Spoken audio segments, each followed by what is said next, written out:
There you go. That is it, everybody. Wow.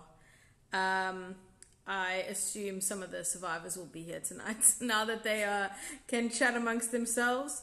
Thank you, everybody, for coming on board for the last one. I don't even have a laptop in front of me because I think we're just going to chat about maybe some of the highlights from the season.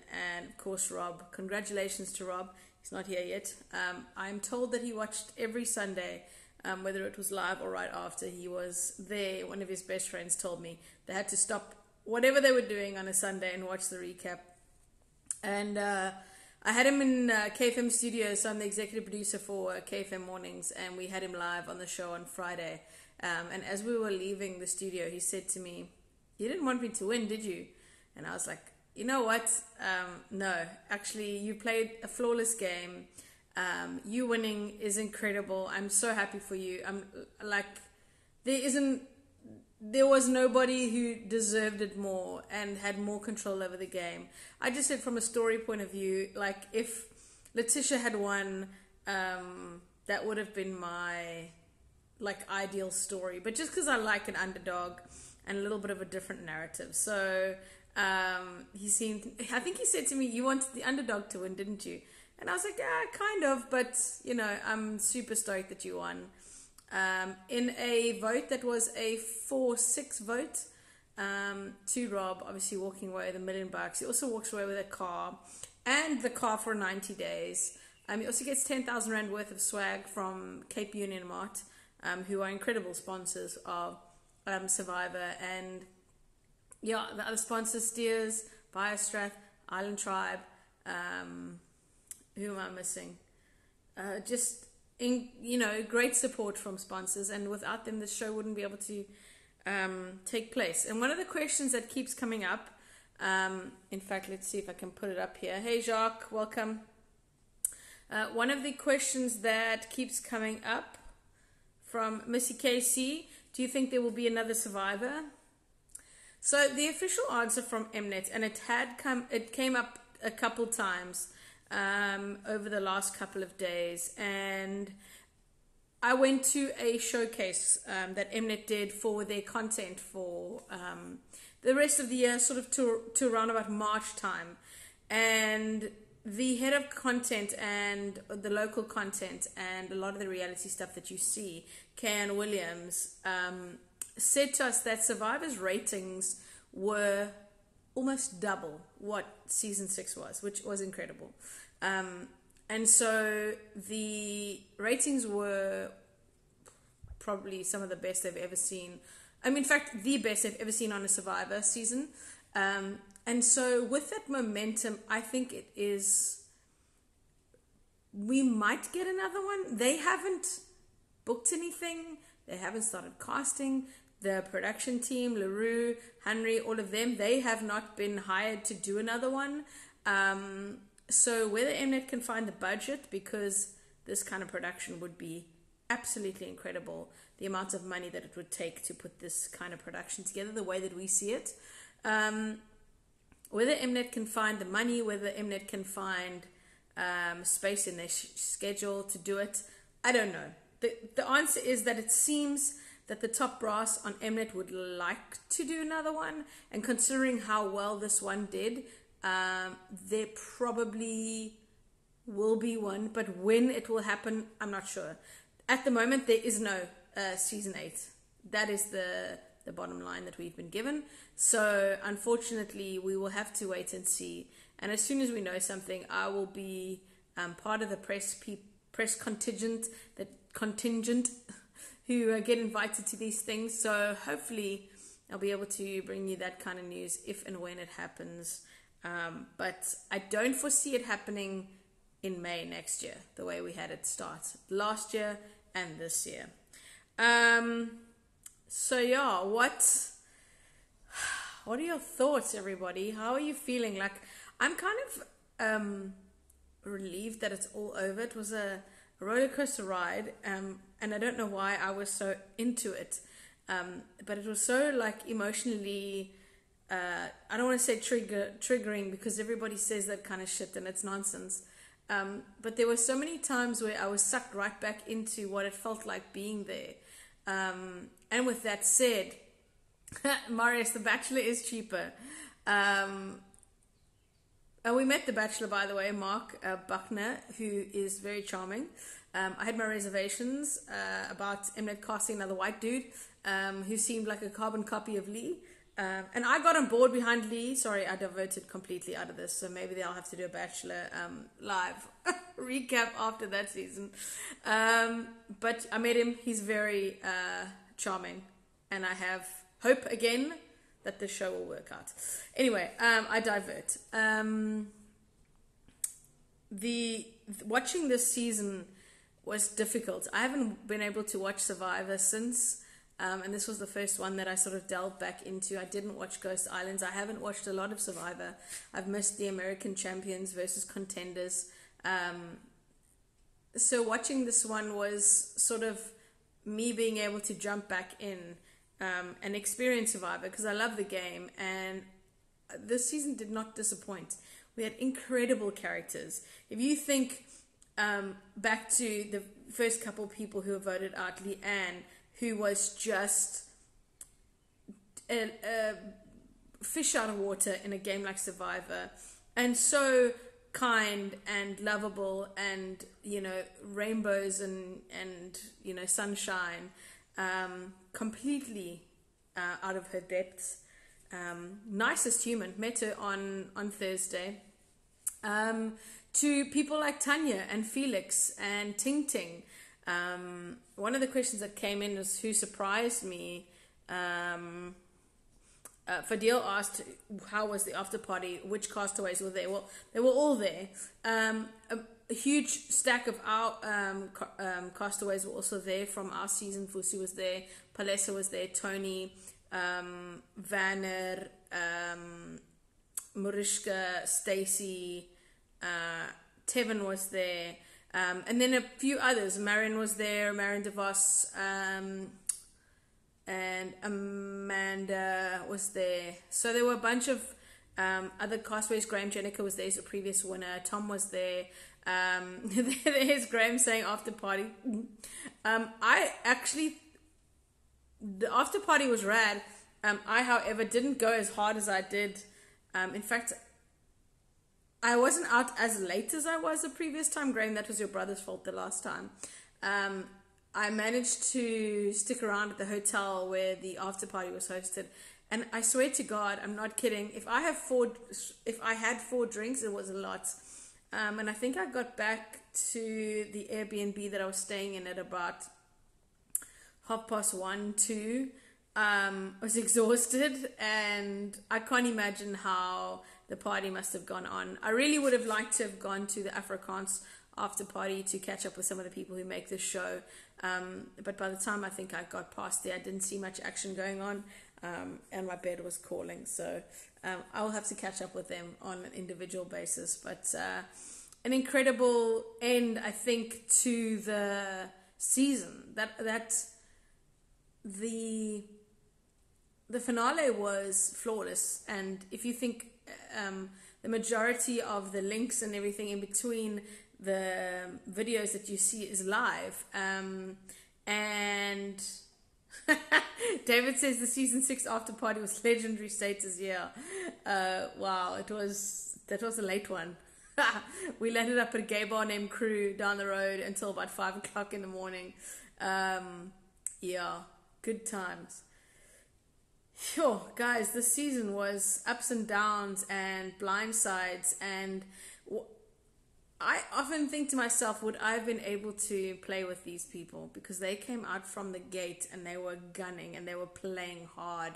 And if you think of the trajectory of Jacques, for instance, over his season, he came out guns blazing, wanted to, take people down. And then he sort of had to quieten himself. He had to take a back seat. And you saw a confessional from him saying exactly that, where he was like, I need to be quiet because I need the attention to not be on me. That's smart, mature gameplay. If you think of the jury alone, the players on the jury, Jeff, who's a sweetheart, met him. Dante. And if you think about it, Dante had probably the best awareness of what was happening in this game. From the day they got there and he met Rob, he was like, this man is a problem. Him and Nicole's relationship is a problem. The problem that he had was that he couldn't articulate that, and he didn't have the social capital to bring people in and on a rational and normal level build relationships and then take those relationships into an alliance that was listening to what he had to say. But if you think about it, Dante had one of the best awareness of what was actually happening on that beach. And unfortunately, those loose change players, it came up in the reunion where those loose change players were, that was the goals right there. They weren't the loose change players, they were the big money players. And unfortunately, nobody could bring them in together. And Jacques mentioned this as one of the biggest regrets that he had, was that he didn't give enough attention and enough effort into building a relationship with a lot of those small players like Maba, who he disregarded as a player. And when the time came for him to say, Maba, this is what's going to happen. If they've told you to vote for me, you are next. You are at the bottom. You might be in trouble today. She wasn't able to take that in from a point of where he was trying to give her the truth, because he hadn't put any time in building that relationship. So those kind of small little storylines in this season were just fascinating to watch, where a lot of the time the little minority players had a lot of the power and nobody could bring them all together and say, this is what we're doing. Because if you look at players like Mike and Jacques and Dante and Jeffrey and Maba, these people were there to be used. Letitia was there, and the swing vote in a lot of times, but she was really comfortable and actually made the right decision to get to as far as she did, because nobody could bring the others together. I really enjoyed the season. My favorite thing about this season, though, and something that makes me question whether I would have been able to do this season, was Samoa. Samoa to me was this other character on Survivor. It rained constantly. And if you think the survivors are going through that, the crew and the camera people and the sound people who are there every single day are getting rained on, are having the wind blowing around. They dropped cameras in the ocean. They go to all lengths to try and bring you amazing footage and all the right storylines throughout this season. So yes, they get to go home to an air-conditioned room, and they get to have 3 meals a day, whatever it might be, and a shower. But these people are grafting for 39 days. In fact, they start before and they stay a bit afterwards to wrap things up. But an incredible, I cannot tell you, and unless you are there every single day and that same camera person is there, and maybe one day of the week they're not there and they have a day off, they are grafting. They are running around doing exactly what you're doing, following you, Jacques, hunting for idols in the middle of the night, following Letitia, hunting for idols all the time. Those people deserve a massive, massive high five. And the reason why this last couple of seasons of Survivor have been so incredible and have done so well, and the storytelling has been amazing, is because of Afrikaans, because of the people at Mnet and the casting process that they go through. If you think of Steffi and Nicole and Leanne, that whole pageant storyline, that's brilliant. And this theme of woman power and empowerment and what that meant and how it rolled out on the air and how cringe-worthy it was at times. Fantastic. Absolutely fantastic.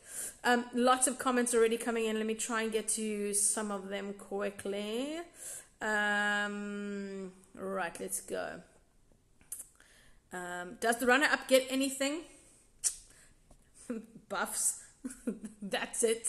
No, they don't get anything. I would have hoped that the winner wouldn't get the car as well, just because I feel like somebody else should also probably win something, but nobody gets anything besides the winner.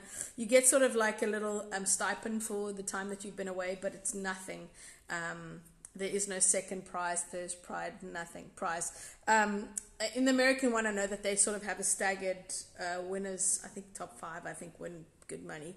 But yeah, not here.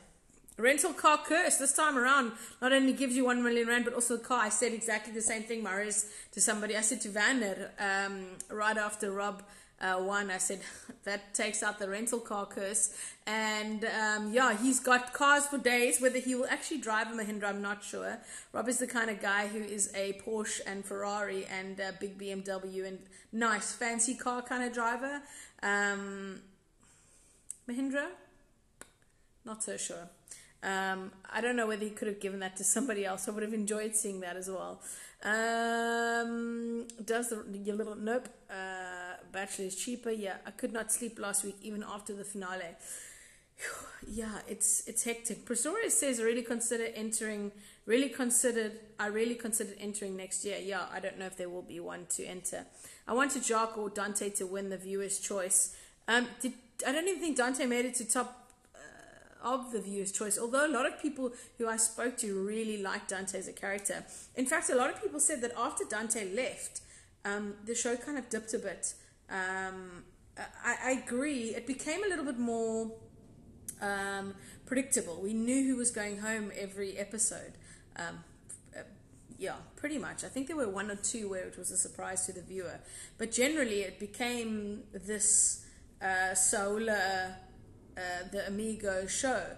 And although that's great for the person in the game, as the viewer, it becomes a little stale.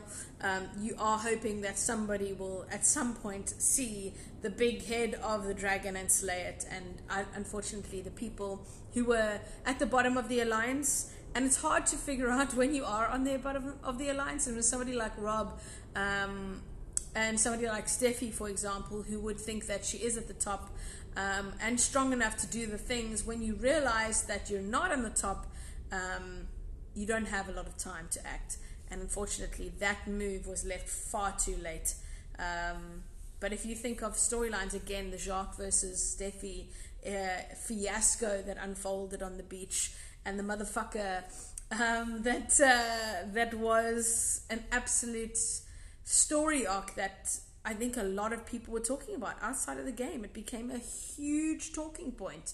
However, Jacques, I've spoken a lot to Jacques. He says that Steffi reached out and apologized. And I think for Steffi as well, I think she did an article, keep an eye on some of the news magazines coming out, where she spoke about how difficult it was to watch that.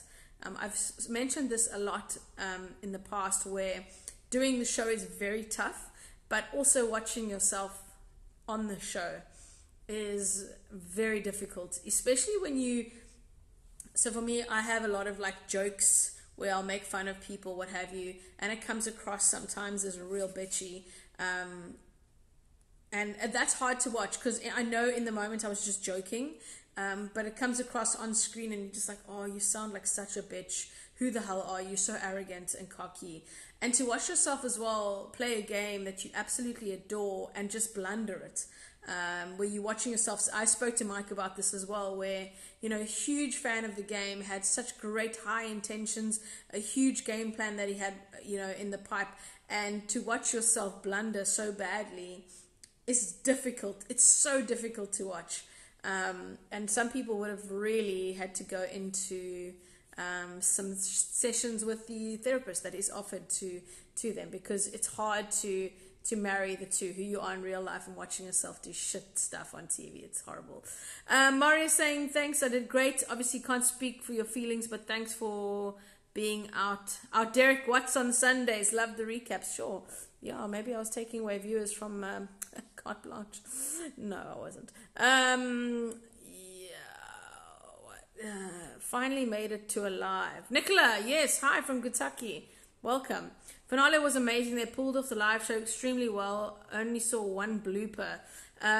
Yeah, and hats off as well, guys. We have to pay tribute and honor Nico Panaggio.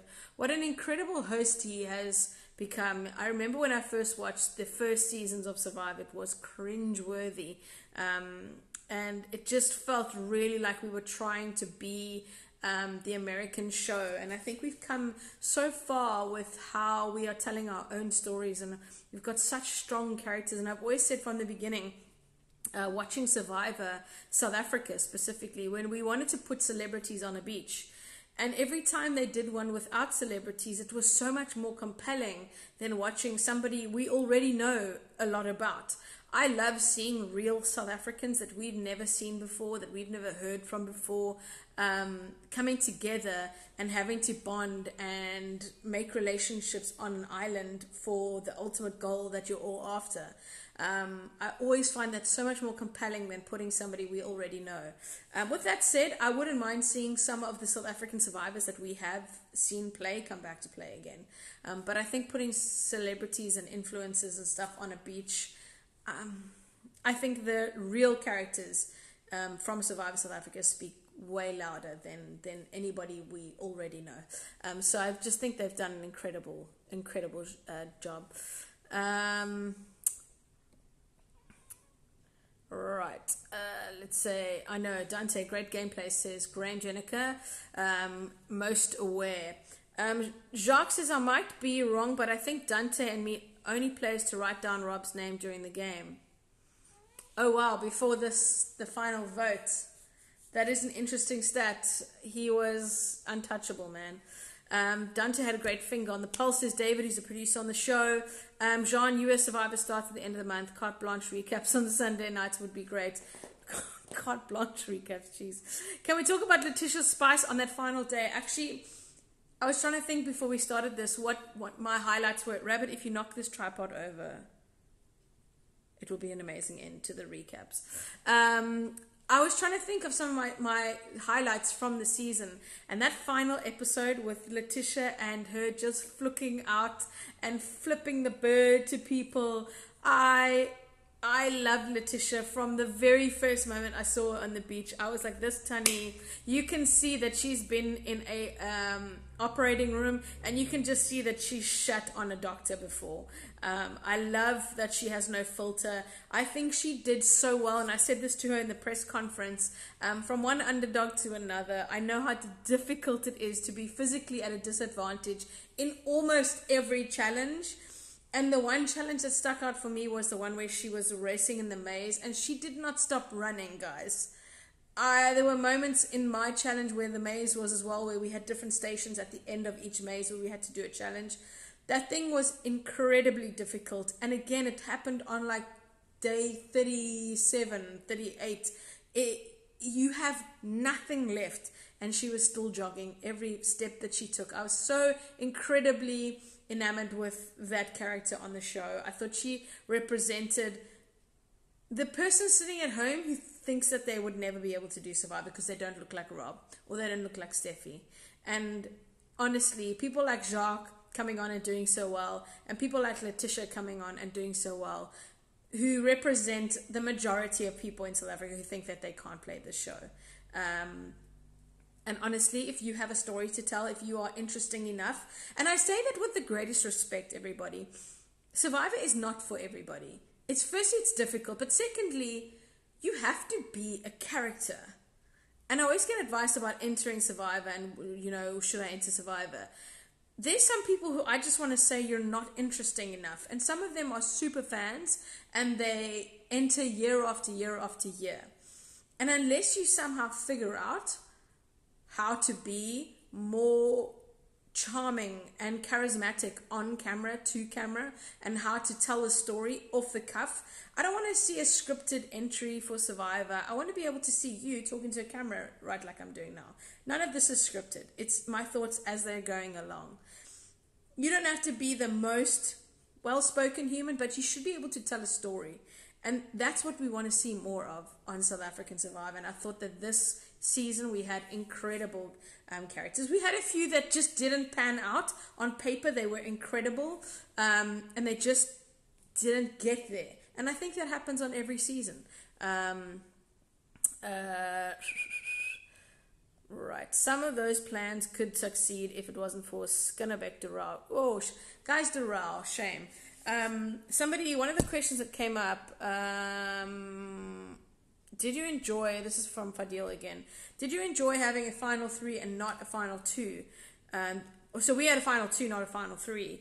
And the reason we didn't have a final 3, it was going to be final 3, but when Martinez quit, it sort of put a bit of a spanner in the works. They had to reshuffle some things around. So it was always intended to be a final 3, And when Martinez quit, it messed up the numbers as well. So that's when we also had to vote somebody off the jury. Or would we have done that anyway? Anyway, what I'm saying is that the fact that we had a final 2 and not a final 3 was because of the Martinez quit. But to be honest with you, if you think about it, whenever there's a final 3, the third person doesn't get any votes. So besides having another voice at Tribal Council, Rabbit, I see you, at Tribal Council making arguments, another person for them to vent to, there isn't much, Rabbit stopped. There isn't much point to having the third person there. So from a person sitting on the final 2, it's better to know that you're only going up against one person. With that said, it sucks not getting any votes. So yeah. Rob said that he was surprised at how many votes Nicole got. I was surprised at who voted for Nicole. Jacques voted for Nicole. So did Steffi. Those two almost floored me when I saw them. And I spoke to Steffi afterwards and I said, why did you vote for Nicole? And she said, I couldn't vote for a man. I'd come on the show to make sure that a woman won the show. And if it couldn't be me, she had to vote for Nicole. And I thought it was really big of her because they did have a relationship. And yes, Nicole had to play the game and get rid of Steffi. But to vote for Steffi, even though you could have been completely childish about it and selfish and gone on and voted for Dorao even, I thought it was really big of Steffi and actually showed a lot of character. And the Jacques one, a lot of people are confused about Jacques voting for Nicole, but we have to remember is we are watching the edited version. We are seeing Nicole in all her glory, all her conniving ways. It's front and center. Jacques is only seeing the bits that they see day to day. They only get a little bit of information as a jury, a tribal council. So he would have based his vote on the relationship that he had with Nicole, which at one point was really good. And the other thing that I think, and correct me if I'm wrong, Jacques, is that Jacques as an underdog and somebody who was a skinny guy, who was voted as the weakest person, Rob never made him feel anything but the underdog. He never made him feel like he was part of anything. He never brought him into anything. He never played with him. And so I can understand that, really. Even though Nicole was more behind that really horrible moment that happened on the island. Very interesting, very interesting. I've lost...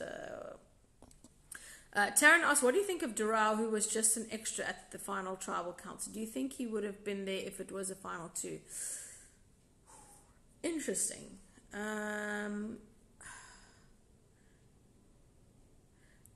If Rob won the immunity challenge like he did, he may have taken Dorao just to make sure that he won. But he knew that he won. He said when he won that final immunity challenge, he knew he had won.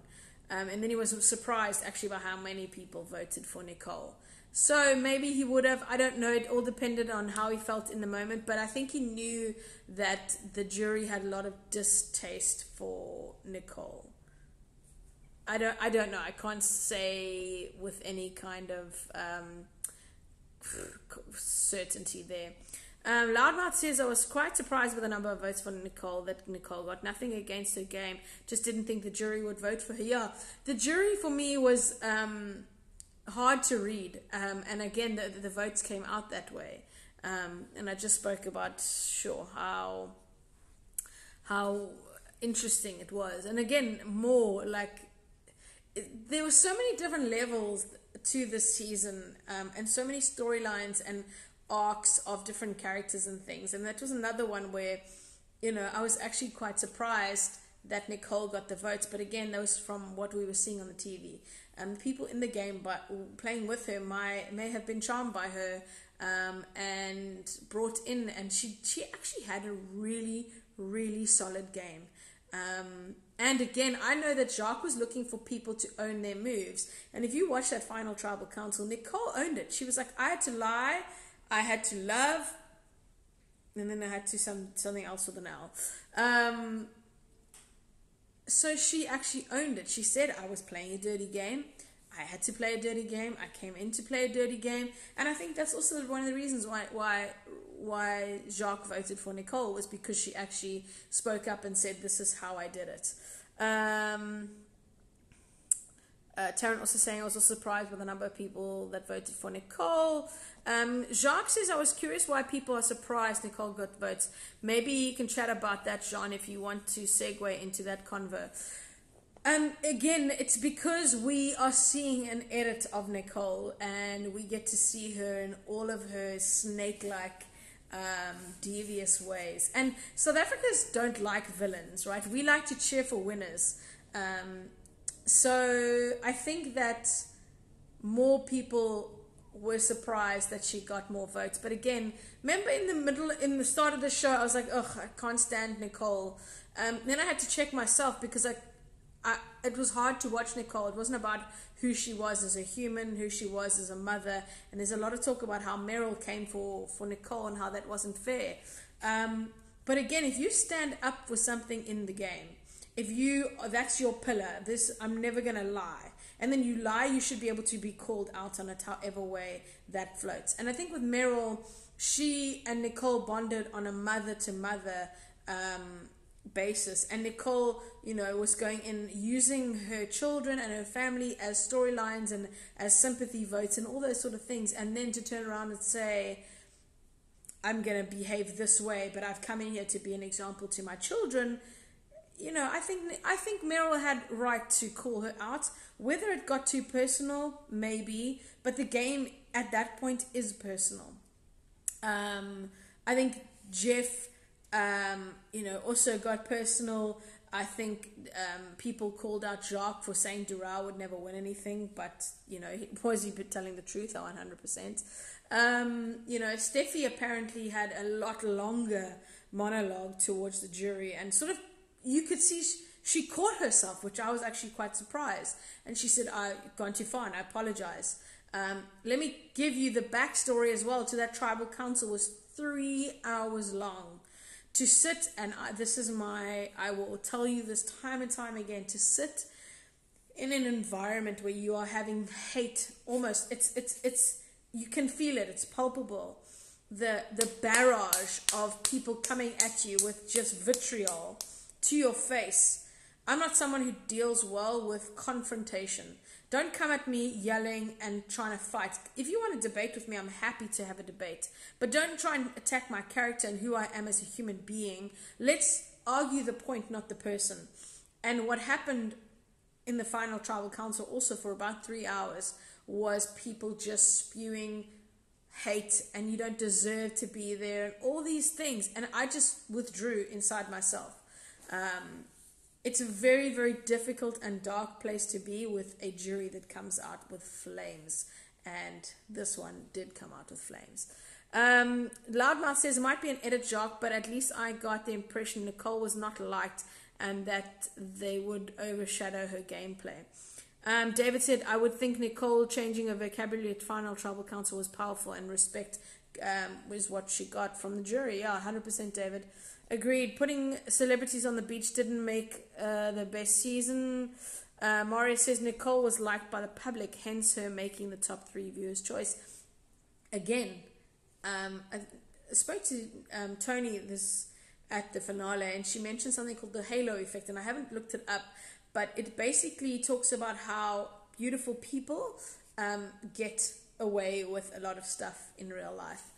And I have voiced these concerns before, where people who look a certain way expect to get certain treatment, and somebody like Nathan, who went in there with all his muscles, gym muscle, and maybe didn't have the mental toughness to stick it out, and then didn't get the things that he deserved in his opinion, and people like Dante kept winning, and everybody else looking at it going, that's not right, why is Dante getting all the stuff he's stealing from us? Meanwhile, he was winning fair and square. But some people in life just they assume that they're going to get stuff based on how they look, what job they do, how much money they have, all those kind of things.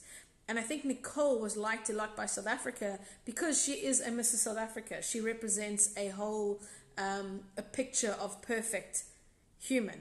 And then I think also if you actually go onto her social media, she got a lot of hate as well. I was actually surprised that South Africa voted her as fan favorites. But I think she's got a massive network of fans. She went into the game with a massive network of fans as well. So they would have come out and voted for her as well. So if you didn't vote for your fan favorite, you have nothing to argue about Rob winning. Loudmouth says, do you think Letitia's argument to Rob about why Nicole should be voted out actually made the case for why Nicole should go to final 3? Maybe she dug her own grave. Look, I think that that Rob was smart enough to know that, and he said it as much, that he had seen Nicole lie, and he sort of he realized what was happening a bit earlier on in the game. I think he was smart enough to know that people on the jury disliked Nicole immensely, and that he might, it's the same thing that I did. I assumed that everybody hated Tom and hated him, and that they would never vote for him. I think that Rob assumed that that's what the jury was like. He even said he was surprised that she got so many votes. So maybe he was scared that if he takes Letitia, she might get a few respect votes for being there for so long, and for, you know, sticking to her guns and her alliances and playing the game the way that she thought she had to. So I don't know. I can't tell you as well. Also, you know, rational things in the moment that you're watching on TV, and rational things in the moment 39 days after being hungry and not sleeping properly for 39 days and being dirty, and just thinking about being home in like the next 20 to 48 hours screws you up so much that rational thought and normal decisions are exceptionally tough. I was speaking to Jacques about this, about how your brain goes like mud. He was saying that they were trying to figure out how much rice to keep until the end, how many days they had left in the game, and like he's an engineer. Like, maths is his thing. Like, he knows the math, and he could not figure it out. He could not figure out, because your brain is toffee, and I cannot stress enough how difficult those conditions are to make rational and not emotional, and to take into consideration logic and other people's points of views in that situation. That's why this game is so brilliant, is because of all of those things. The reasons why it's so good is because you have to operate under those conditions, and you've got to make friends with people you never would in real life, and trust people you never would in real life. Absolutely incredible. The whole game. Anyway, let's hope we see another one. I think it's fitting that the only person that managed to keep a secret, i.e. Rob, about his idol, actually won the game. On a season called Islands of Secrets, Loudmouth, that is a very good point. Hannah says you can't play Survivor without lying. I agree. Anybody who goes in thinking that they're going to keep their honor and integrity intact or go in and play an honest game. Honor and integrity you can to a degree, but to not lie is just you smoking giggle twig. Laura says, I was surprised with the reaction from the audience in the live show towards Nicole. Yeah, Laura, let me just tell everybody at home, sitting in a live studio audience while watching the episode, right? So we're watching it with you at home, and it was like the box had won the World Cup, the cheer that came through when Nicole dropped the ball in that final challenge. Every time she really spoke, I actually felt really bad, because I was sitting with a bunch of people who had a lot of opinions about the gameplay, and they didn't have any problem saying it out loud, and I kept thinking, geez, I really hope Nicole's family's not sitting next to us, because we, you know, the people were being, and I say we because I also had a few comments as well, but yeah, they were not kind to her. And I think it's hard, because you do want a villain, you do want somebody to come out and be that character. And I think after she had made her final tribal council speech, actually made everything a little bit better, because she owned it and she knew that she was that character. But until then, she had been playing this holier than thou mother, Mrs. South Africa, Everybody needs to feel sorry for me and my loved ones, and I didn't get this and I didn't get that, and all those sort of things. And that's what we were reacting to. By the end of the show, I think I had a lot more respect for her for owning the game that she played and the manipulation. And I think whether she meant to go in and say all those things or not, who knows, because she had to on that spot own her game. And hats off to her for actually doing it. All right. Credits to Ulrich, who introduced the halo effect for me and Tony on the plane. There you go. All the votes Nicole got for a fan favorite were from me. Fadil, you're such a fan. I love it. Laura's not happy with him. Mario says, what a jaw drop it is when Rob told Steffi he knows that she saw the loved ones early in the game. Mind blowing. Yeah. Again, the man, Rob was very good at this game, and his read on people was subtle and quiet. Again, sort of like Dante, except Dante was loud and like a bull in a china shop. But the way Rob was able to manipulate the game to his narrative was absolutely incredible. And anybody who goes into Survivor, that's the kind of game you want to play. It's such a fine line as well, because you want to do that, but at the end you have to be able to stand up and say, vote for me, from the people that you've made sit there. And I think his finesse in that regard of the game was so good. He had such a hold over the game. Absolutely hats off to the man. All right, let's get to some of these questions still. Any info on the new Survivor season? Yeah, if you've just joined us, they don't have one yet. I am hesitant to say that they won't make one. I think that Mnet would like to make another one. Whether they can make it work is another story. I don't think we will be seeing another Survivor in this time of the year next year.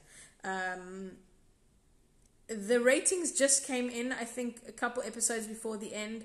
And it was double what season 6 was. And then I think what happens as well is that people who've dipped into this one now, they're like, oh my gosh, South African Survivor is really good. They go back onto Showmax and they watch the previous seasons.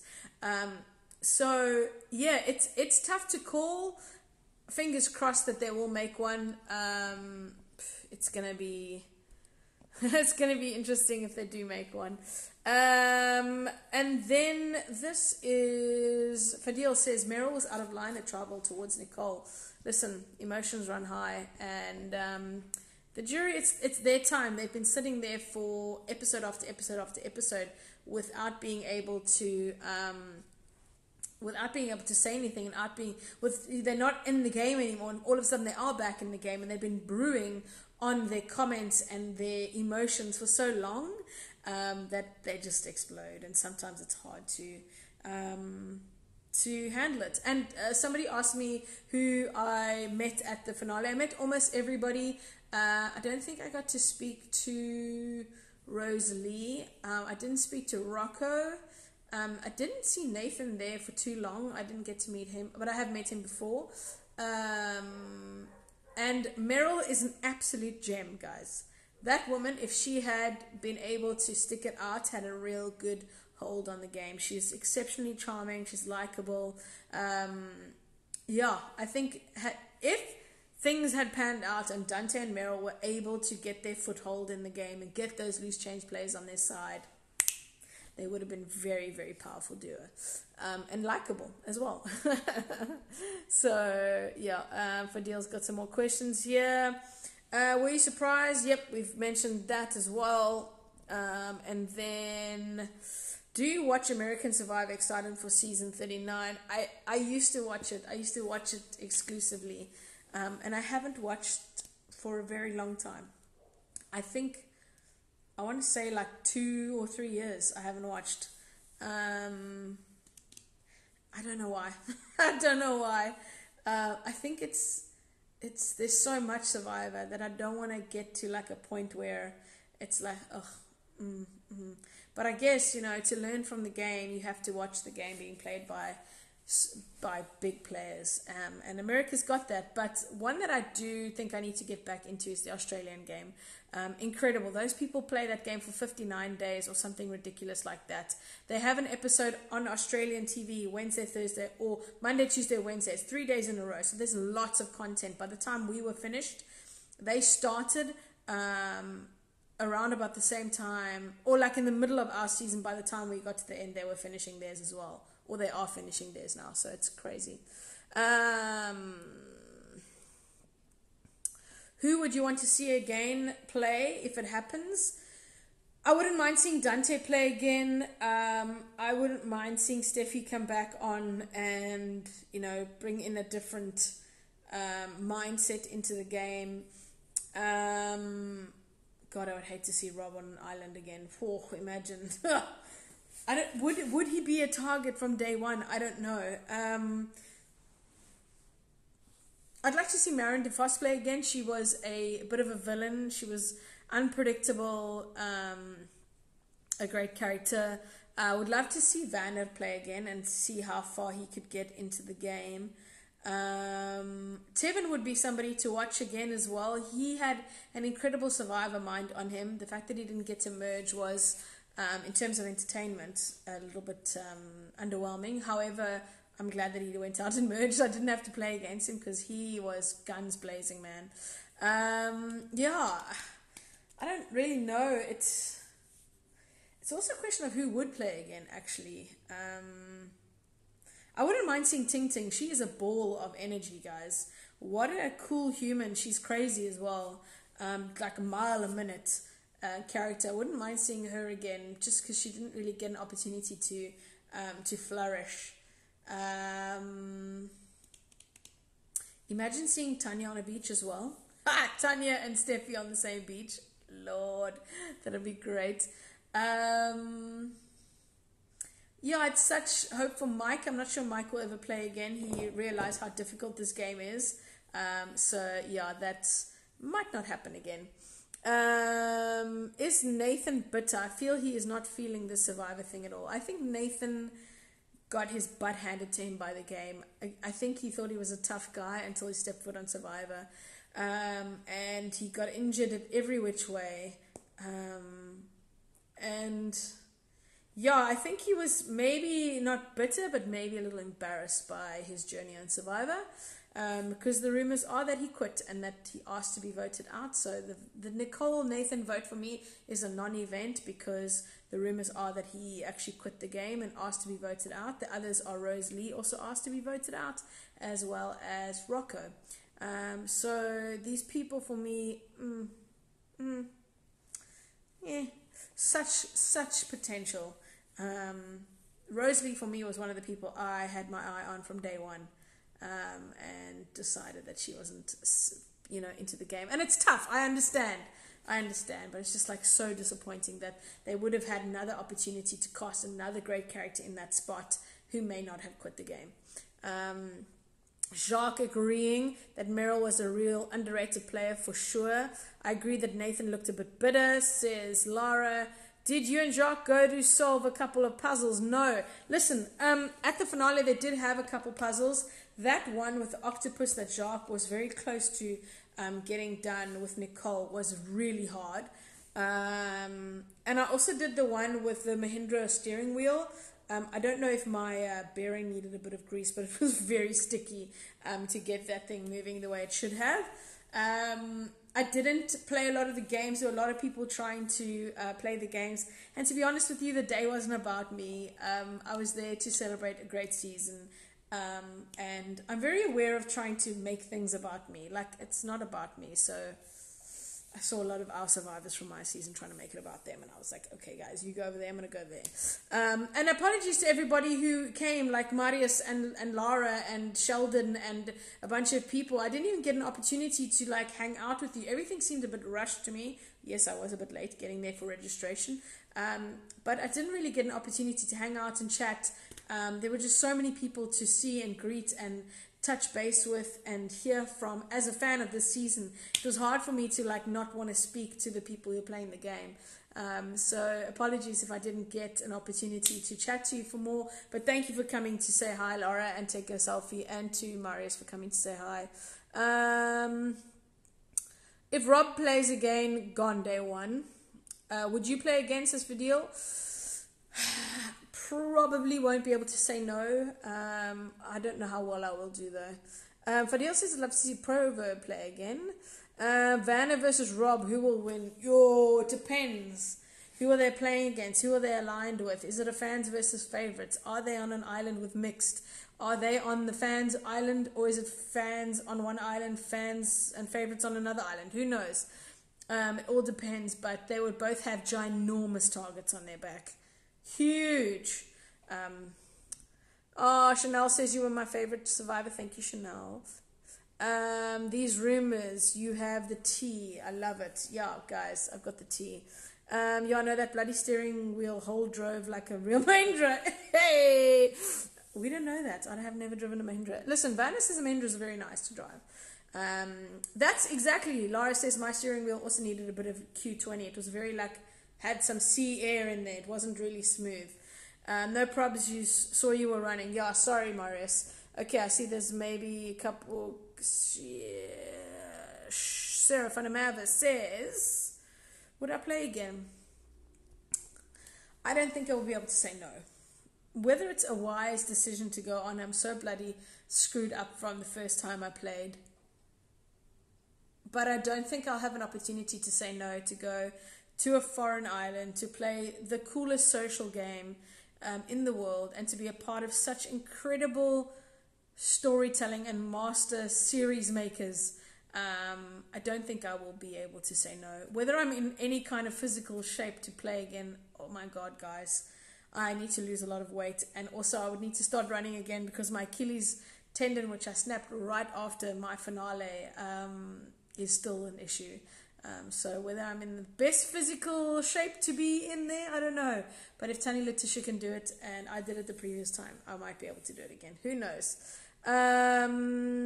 So nice to drive that he sold his. No, he sold his almost a year afterwards, and he only sold it because he got a really good return on investment, and he needed to get a different car, a family car, whatever.